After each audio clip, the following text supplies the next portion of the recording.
Les prisons des églises condamnées, les péchés qui conduisent les chrétiens en enfer. Aston Adam. Épisode 25.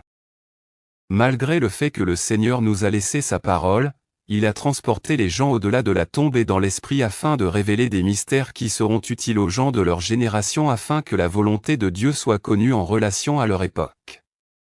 Chaque génération doit connaître la volonté de Dieu pour son temps et ce qui est censé se passer dans sa génération. Nous sommes sur cette terre pour lire les signes des temps et notre génération est la période la plus difficile depuis l'histoire de la Bible.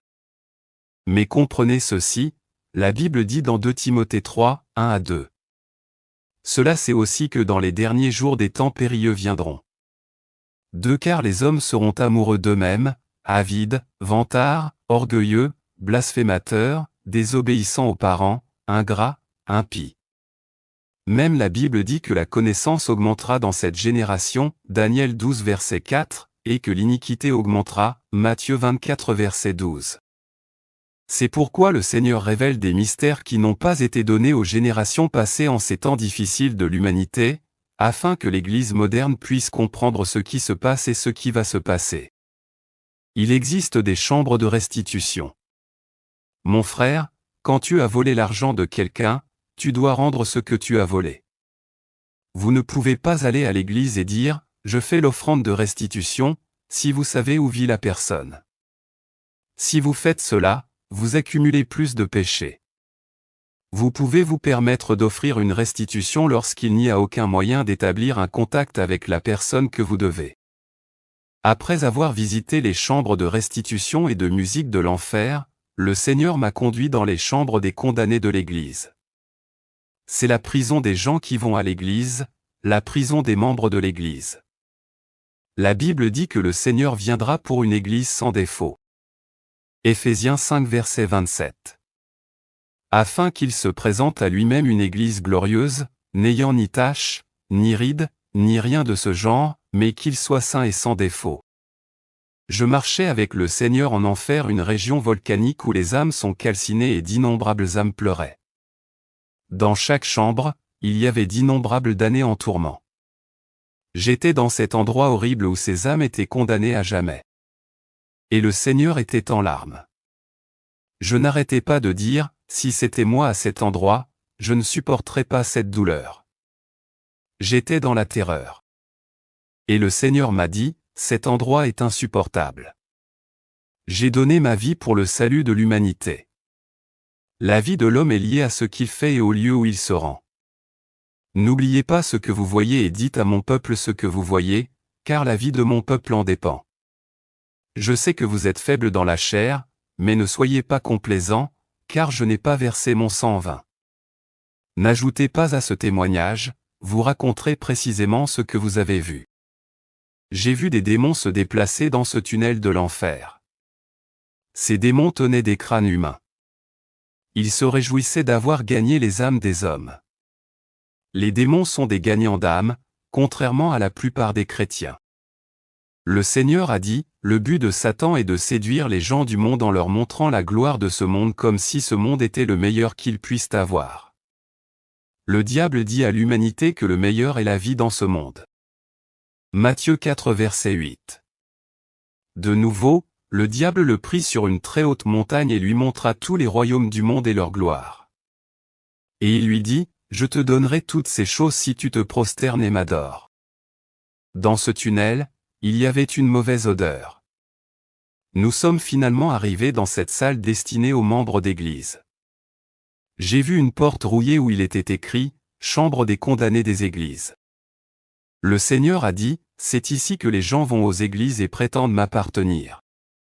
J'ai dit, Seigneur, même les gens qui vont à l'église sont ici. Le Seigneur a dit, ces membres d'église ne gardaient pas ma parole et mes principes. Ils n'ont pas fait ce que je voulais qu'ils fassent. Il existe 2 types de membres d'église. Ce sont ceux qui adorent selon ma volonté et ceux qui m'adorent sous ma colère. Les tourments dans cette chambre des membres de l'église sont plus intenses que toutes les chambres de l'enfer. Plus nous avançons, plus la punition sera sévère.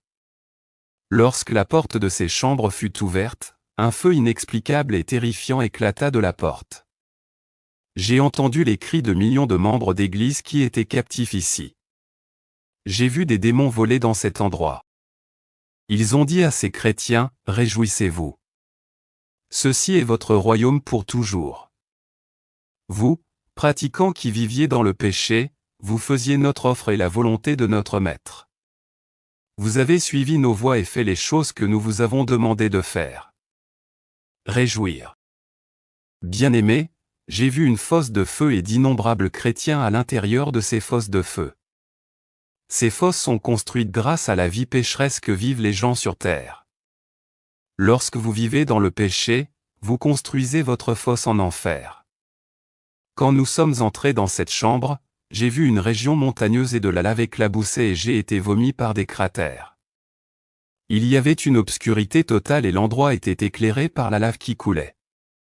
Il y avait des cris d'innombrables anciens membres d'église qui ont perdu leur âme. Et j'ai vu des démons se réjouir et danser pour avoir égaré et déjoué ces chrétiens. Frères, dans cette bataille pour vos âmes, ne soyez pas déjoués par les démons. Quand nous sommes entrés dans cette chambre, j'ai vu un panneau où une liste de péchés était affichée. Ces péchés ont conduit les chrétiens à cet horrible lieu de tourment. Mon frère, ces chrétiens qui ont perdu la bataille étaient dans une situation insupportable. Leurs âmes étaient enchaînées dans la fosse de feu, qui était leur prison et leur demeure éternelle. Quand ils nous ont vus, ils ont supplié le Seigneur de les délivrer. Ils ont dit, « Seigneur, souviens-toi de nous. Nous vous avons servi. » Le Seigneur a dit, « Trop tard. Le jugement est tombé. » Devant cette horreur, j'ai commencé à pleurer. Le Seigneur a dit, « J'ai travaillé pour l'Église. Mais regardez comment mon peuple tombe ici. » J'ai dit, « Seigneur, on nous a dit que ceux qui viennent à l'Église ont une part dans ton royaume. Seuls ceux qui font ma volonté qui ont une part dans mon royaume, a dit le Seigneur. » Quand j'ai regardé cette liste de péchés au tableau, il était écrit, numéro 1, la prison de ceux qui refusaient de payer la dîme. Ceux qui ont refusé de payer des offrandes et des aumônes. Numéro 2, la prison de ceux qui prient dans une église dirigée par une femme. Numéro 3, la prison des gens qui parlent pendant la prédication, des gens qui causent des conflits et des divisions dans l'église. Numéro 4, la prison des gens qui s'engagent sous serment, mais qui ne les respectent pas. Numéro 5, la prison du peuple de Dieu qui est venu à l'église mais qui n'a pas réussi à se convertir. Numéro 6, la prison du peuple de Dieu qui est venu à l'église et qui s'est repenti. Ils sont nés de nouveau, mais ils ont rétrogradé, abandonnant leur premier amour. Après avoir lu le tableau autour de la porte, nous avons vu à l'horizon, un prince des démons assis sur son trône. Il citait des passages de la Bible et disait aux maudites âmes, « La parole de Dieu vous a été donnée, mais vous n'avez pas gardé la parole de Dieu.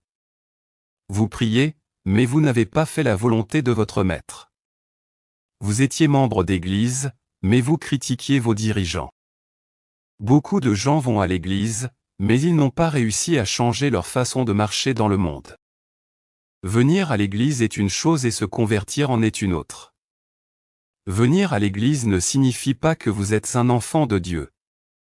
La conversion est la transformation du cœur de la personne qui quitte un état vers un autre. C'est une situation où l'homme a abandonné ses mauvaises voies pour marcher personnellement avec le Seigneur. Nous venons à l'église pour apprendre à marcher personnellement avec Dieu. Nous ne venons pas à l'église comme une routine. Même si l'église est fermée, le vrai chrétien continue de marcher avec Dieu. Les chrétiens qui sont dans ces chambres de l'enfer fréquentent l'église et ne donnent pas complètement leur vie au Seigneur. Beaucoup viennent à l'église, mais ils ne donnent pas complètement leur vie au Seigneur. Pourtant, ils entendent la parole de Dieu mais ils n'ont pas cherché la transformation de leur cœur que nous appelons la conversion. La deuxième catégorie d'âmes dans cette liste au tableau était des personnes qui venaient à l'église et qui se sont converties, mais avec le temps, elles ont abandonné leur premier amour et elles ne marchent plus avec Dieu bien qu'elles continuent à venir à l'église. L'église est pleine de pratiquants qui sont en fait éloignés de Dieu. Ils viennent à l'église, mais ils ne marchent pas avec Dieu. Ils marchent à leur manière. Ce sont des gens qui fréquentent l'Église depuis 20 et 30 ans, mais ils n'ont pas 20 et 30 ans de marche avec Dieu. Pendant toutes ces années, ils marchent à leur manière et ils ne marchent pas avec Dieu. La vie chrétienne signifie marcher continuellement avec le Seigneur en qui vous croyez. Si votre langage est scandaleux, ou si votre comportement est corrompu, et si vous avez abandonné la voie du Seigneur, veuillez vous abandonner et renoncer. Ce sont des chrétiens de nom mais païens dans leur démarche. Pourtant, lorsqu'ils sont venus à Christ, ils avaient abandonné leur mauvaise voie. Mais aujourd'hui, ils sont revenus à l'ancienne façon de calomnier, de semer la division et de promouvoir l'animosité parmi les frères. Pourtant, ils prétendaient être chrétiens. Je suis ici pour vous dire que si vous faites ces choses, vous n'êtes pas chrétien car la Bible dit que c'est contre ces choses que la colère de Dieu est révélée. C'est à cause de ce comportement que le nom du Seigneur est insulté dans votre lieu de travail, votre quartier et chez vous. Souvent, votre mari ne cesse de vous dire que vous devriez rester à la maison, mais à cause de vos habitudes, votre mari se demande si vous êtes chrétien. Les vrais chrétiens ne sont pas ceux qui prient beaucoup. Ce sont ceux qui pardonnent à leurs ennemis et prient pour ceux qui les persécutent. Si nous ne pardonnons pas et que nous avons des rancunes contre les gens dans notre cœur, nous ne verrons pas le Seigneur. Une autre catégorie de chrétiens que j'ai rencontrés dans cette salle était celle de ceux qui ne lisent pas la Bible. Ainsi, ils ne le mettent pas en pratique. Ce livre de la loi ne doit pas s'écarter de votre bouche. Méditez-le jour et nuit, afin que vous soyez prudents de faire tout ce qui y est écrit. Car alors vous prospérerez et réussirez dans tout ce que vous faites. Josué 1 verset, émoticône n'en croyant pas ses yeux. Les autres catégories sont celles qui n'ont pas payé la dîme et ont été infidèles à donner. Le Seigneur m'a conduit vers un homme qui était dans la tourmente. Quand il a vu le Seigneur, il a dit, « Seigneur, prends pitié. Je reconnais que j'ai mal agi. J'ai décidé de le réparer. Donnez-moi juste une seconde pour payer la dîme que j'ai volée. » Le Seigneur a dit, « Quand vous étiez dans le monde, pourquoi n'avez-vous pas payé votre dîme? C'est trop tard. Le jugement est tombé.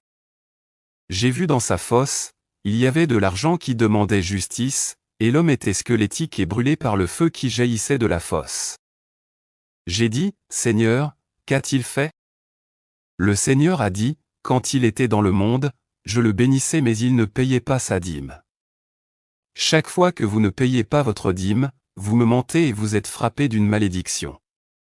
Et quand tu seras maudit, tu n'hériteras pas du royaume de Dieu. » L'homme n'arrêtait pas de supplier le Seigneur et de dire, « Je n'ai pas payé la dîme à cause de mon besoin, mais je me repens. » Le Seigneur a dit, « Il est trop tard. » Puis nous avons vu un homme qui réclamait son innocence et a dit, « Seigneur, je payais ma dîme. » Le Seigneur a dit, « Je ne reconnais jamais vos dîmes. » À ce moment, j'ai vu un démon qui était une ombre. Il est venu le poignarder dans le dos en lui disant, « Tu étais toujours dans notre camp. » J'ai dit, « Seigneur, sauve cet homme. » Le Seigneur a dit, « Mon travail sur la croix peut sauver les gens à la surface mais quand ils meurent, mon travail ne peut pas les sauver. Quand les gens meurent, mon jugement commence. » Le Seigneur a dit, « L'homme payait la dîme à son pasteur qui était un occultiste, mais dans la dîme, il y a une alliance. Lorsque vous payez la dîme à un occultiste, vous concluez une alliance avec lui. Lorsque vous payez votre dîme à un pasteur adultère, votre dîme ne sera pas reconnue. » Le Seigneur a dit, « Même les alliances occultes inconscientes peuvent conduire à l'enfer. » Lorsque nous avons déménagé dans une autre fosse, nous avons vu un homme dans sa fosse. Il y avait des asticots sur lui. Le Seigneur a dit, « Cet homme était fidèle à la dîme jusqu'à ce que son pasteur commette un acte mauvais. Il a arrêté de verser la dîme et il avait raison. Mais il aurait dû me demander de lui montrer où envoyer sa dîme, mais malheureusement, il n'a plus jamais payé la dîme. Je lui disais que ce sont encore des pasteurs qui sont droits. Il devrait me payer ce qu'il me devait de son vivant. Il a refusé le mode de vie et s'est condamné. Je mets avant toi la vie et la mort. La quatrième catégorie est celle de ceux qui critiquent le pasteur et combattent le ministère. Les cinquièmes sont ceux qui se sont mal vêtus dans l'église.